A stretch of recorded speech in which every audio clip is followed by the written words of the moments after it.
You're listening to the Weekend Sport Podcast with Jason Pine from News Talk ZB. To tennis we go. Chilean world number 82, Alejandro Tabilo, yesterday stunned 6th seed Arthur Fils in straight sets to reach today's ASB Classic men's singles final in Auckland. Game, set a match, Tabilo. It's out. We weren't sure for a second. The celebrations can begin on a day of surprises here in Auckland. This time, it's the world number 82. Alejandro Tabilo, the qualifier from Chile, who produces the shot, takes out the number 6 seed, Arthur Fils. He's into the final, just the second of his career, his first on a hard court. He's done it. 2-5. Yeah, Alejandro Tabilo, the unseeded qualifier, winning 6-2, 7-5 on centre court. That was yesterday's second upset after world number 75, Japan's Taro Daniel, beat top seed Ben Shelton, also in straight sets. Let's bring in former tennis professional, now commentator and analyst, Lee Radovanovic. Great to chat, Lee. Neither of these players has ever been inside the top 60 in the world. Did anybody at all pick this final? Absolutely not. Nobody picked this final. I think both players would have been coming into the week thinking if they can win, one or two matches, that would be a success for them. So a bit of a shock yesterday. I think most people at the start of the week were thinking or perhaps hoping that it might be a Ben Shelton, Cameron Norrie final. But, often in the first week or two of the year, you can get guys who come out of the blue and make a run. And that's what we've got here. Yesterday was two huge upsets, but high-quality matches too. Who was most impressive in their semi-final? I'd have to say Taro Daniel. It was, Ben Shelton he's a hell of a player. He's got a massive game, an enormous serve, an enormous forehand. He's got the ability on his day. He could beat absolutely anybody in the world. And interestingly, when you watch him courtside, this is Ben Shelton. When he serves and when he hits the forehand, the ball makes a different sound to any other player in the tournament. He's just got such a big game. So I was really impressed with Taro Daniel yesterday because he doesn't have weapons. He doesn't have the big serve or the big forehand or the big backhand. And it was like a boxing match out there yesterday. Ben Shelton was throwing the big haymakers one after the other, and Taro Daniel was just throwing in the jabs. And he ran and he fought and he hustled, and his game plan was, I'm just going to try and make Ben Shelton play as many balls as possible and hope that he misses a few balls when it really counts. And his gutsiness and his ability to stay calm under pressure when Ben Shelton was just firing bombs at it for an hour and a half was pretty special. Can you compare then and contrast Alejandro Tabilo and how this final might play out this afternoon between these two relatively unknown players, Lee? Yep, well, Tabilo, it's actually a heck of a story. He's come through qualifying and he's come off a couple of years of sort of being injured a number of months per year. His goal for the beginning of the week was just to make it through qualifying. And in his first round up against the Croatian player, who was actually down a set in the break, and the Croatian player got injured.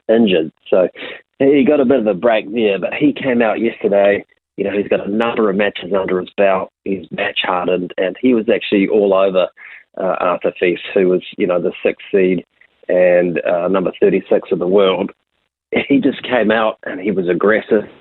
I think he was the hungrier of the two players. And I think towards the end of the match, he got a bit nervous. He started to choke up a little bit and allowed Fils to get back into the match late in the second. But at the end of the day, the Chilean counterpuncher was too good, and it was a heck of a performance. Ben Shelton, he interests me. And just the way you talked about him before was fascinating. Is he the kind of guy who could, if we look at the Australian Open, which is about to hit us, could he go deep into that tournament? Could he get into the fourth round or something like that? Yeah, I think absolutely. Yeah, if he can string it all together, he could go quarterfinals, semi-finals. He's got that big a game. I think he's too young to go all the way yet, but with the weapons that he possesses, in particular his first serve and his forehand, on his day, if he's got his radar on, I think he can beat anybody. And he's got a really interesting mentality, actually, Piney, and I kind of love it. His father's his coach, and his father does not like it.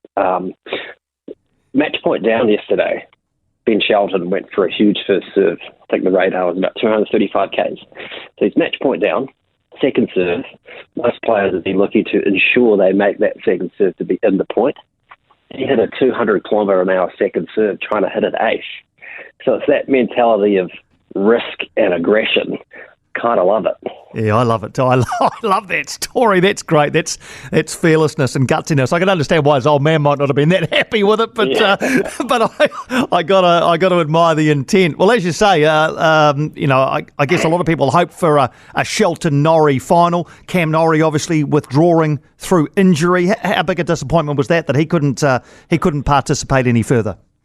Yeah, it was a big disappointment. Obviously, he's made a couple of finals, and he was within 2 points of beating Richard Gasquet for the title last year. But you know what? It is what it is. I think initially on that day, the crowd were pretty disappointed, but he's trying to rest up, trying to get himself in okay condition to play the Australian Open. So it kind of is what it is. And at the end of the day, there are no bad players here. Every single player at this tournament is a phenomenal player inside the top 100 in the world. So, the quality's certainly there. Yeah, you've watched a lot of these tournaments. What have you made of the overall standard this week? Oh, it's fantastic. There's no bad players here. Everybody's working hard. Everyone's super professional. It's a fantastic field. Maybe this year there's kind of a few players there that your average tennis fan may not have heard their names, but that doesn't mean they're not amazing. To be in the top 50, 60 in the world in tennis is pretty incredible. So the level's been high. And I think, one thing I was thinking about the other day is over the years of doing this, you see that the matches are going longer and the rallies are going longer just a little bit every single year. It's quite interesting. Can I just ask you about KP Panu, beaten by Max Purcell in straight sets earlier in the week? What do you predict in the future of KP Panu, our top men's player at the moment? Probably more of the same. He went okay in that first round match. He was reasonably competitive without actually being in the match. I don't want to sound negative, but I don't see him breaking through to be a top player. How's that? Yeah, well, no, that's I've got you on for your analysis. That's all I can ask. And just to finish then, who you got this afternoon? Let's hope it's a three-setter. That'd be good. A fitting final. Who have you got winning it? I don't know, to be honest with you. How's that for some analysis? That's brilliant. Because what we've got actually is a great matchup. We've got two counterpunchers and two guys here who are going to be super hungry to win and get a title under their belt. Taro Daniel has won a clay court tournament in Istanbul, I think it was. But they're both counterpunchers. So I think what we're going to see is a bit of a baseline slugfest. And it'll be early on which player can kind of handle their nerves and settle into the groove right away. Right-hander versus left-hander, both counter-punchers, so they'll be looking to wait for the other player to make a lot of mistakes because neither of these players have that big shot or have that weapon. It would not surprise me if this is a long, very tight match. I'll tell you what, here's my prediction. One of them will win in 3 sets. Love it. Love it, Rado. Just before you go, one more question for you. Is it worth me putting everything I own on Novak to win the Aussie Open, or is there a surprise in our midst there? I would totally back you to put everything you own on Novak Djokovic and see him win. It would be his 11th Australian Open, wouldn't it? Yeah. He's fairly unbeatable on that court. Bit of a bummer to see that Rafael Nadal pulled out. I was kind of looking forward just as a fan to see him go around one more time. But it sounds like that hip injury is potentially the end of him, which would be a real shame. But, Novak Djokovic all the way. Second favourite, Alcaraz. Outside of that, can't see much happening. All right, Rado, great to chat tennis with you. Have a great call this afternoon. Thanks for taking the time for a chat. Thanks, bye. Thank you, mate. That's Lee Radovanovic there, former professional, tennis commentator and analyst now, ahead of this afternoon's final at the ASB Classic men's singles. It'll be Chilean world number 82, Alejandro Tabilo, up against world number 75, the Japanese player Taro Daniel. Two players nobody expected to be in the showpiece, but, I hope Rado's right. One of them wins in 3 sets. We get a good game. And look, I don't know who the crowd favourite is. I think they've been both fairly popular across the week at the ASB Classic, which again, I have to say, looks like a tremendous event. I've seen all sorts of social media friends of mine and acquaintances and various hangers-on posting on social media about how good it is there at the ASB Classic. And I've been fortunate enough to go once. It was last year, I think. I've been getting those posts too, Pine, and you'll never believe it, but one or two of them are actually watching the tennis there as well. It's great. Yeah, that's right. It is certainly a place to be seen rather than do a heck of a lot of tennis watching or analysing. But it does look like a pretty cool experience. You would have attended on many occasions, no doubt. Oh, and I'll make it to the tennis one day as well, Pine. So yeah. Brilliant. Looking forward to the final this afternoon. Set to go at around about 2 o'clock. We'll keep you updated as our show continues.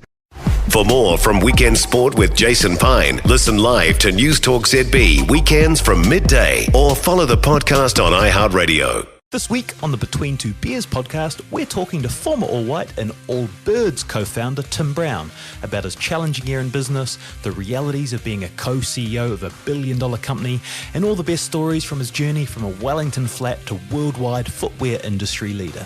I remember being at dinner in London and people would go around, oh, nice to meet you, we're making new friends or whatever. What are you up to? People would say, oh, I'm doing this, and this. And then it'd come to me and I my body language would all wrap up and I'd go real small and I'd squeak out like wool shoes. Between Two Beers. Listen on iHeartRadio or anywhere you get your podcasts.